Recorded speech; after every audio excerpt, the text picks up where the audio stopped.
ছেলের কাছে সব থেকে ইমোশনের জায়গা কোনটা জানেন? সব থেকে ইমোশনের জায়গা হচ্ছে তার বাবা। ছেলেরা কখনো বাবার সামনে দাঁড়িয়ে বলতে পারে না, বাবা আমি তোমাকে অনেক ভালোবাসি।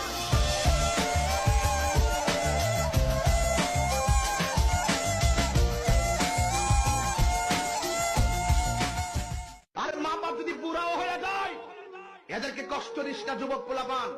এরা তোমার রুজি করে যতদিন খাওয়ানোর খাওয়াইছে, এখন তারা পারে না, কি করব? আগের মতন বস্তা তুলতে পারে না, আগের মতো চাকরিতে যাইতে পারে না, আগের মতো গাড়ির মধ্যে ডান্ডাতে উঠতে পারে না, আগের মতন দূরে যায় চলতে পারে না, নিজের শক্তিতে বের পাই না। যদি বের পাইতো, জীবনে কোনোদিন এই বুড়া বাপ সন্তানের রুজি করে টাকা খাওয়াইব এটার আশা করতো না। পারে না, কি তা করবো? বস্তা এই বুড়া বাপটা পারে না, কি করতে? বাইরে ফালাই দিবি, বস্তা করে ফালাই দিবা। এই লোকটা যতদিন শরীরে শক্তি ছিল, তোমার তো কোনোদিন বলে নাই আমাকে টাকা দে, আমি তোরে খাওয়াইছি, তিনে তিনে তোরে বড় করছি, তিনে তিনে তোরে মানুষ করেছি। এই মানুষটাকে যখন তুমি অবহেলা করো, এই মানুষটার কষ্টের কথা দোকান ফারে যায় কয় না। মানুষে শুনলে মন্দ, মানুষ দেখো আমার ছেলে ম্যাজিস্ট্রেট হইছে, এটা শুনলে আমার কাছে ভাল লাগে। অথচ আমার ছেলে তো আমার খাওয়ায় না, আমি এই বিচার কাউরে দেই না। আমার ছেলে তো আমারে খবর নেই না, এই বিচার আমি কাউরে দেই না।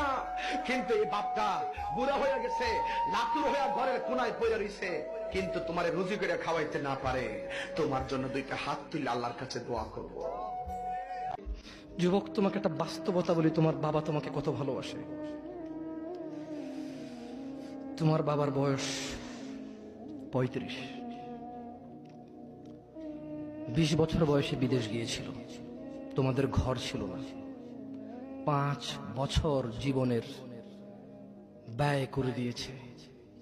বাবা মা, আত্মীয় স্বজন, বন্ধু বান্ধব, ক্রিকেট, ফুটবল, ক্যারাম, কত দাওয়াত, কত আপনজন মারা গেছে। সব ব্যয় করে 25 বছর বয়সে দেশে এসে বিয়ে করেছে ঘর দিয়ে তোমার মাকে। তোমার জন্ম হয়েছে, তোমার বাবা চলে গেছে বিদেশ। তোমার জন্মের পরে 8 বছর তোমার বাবা বিদেশে।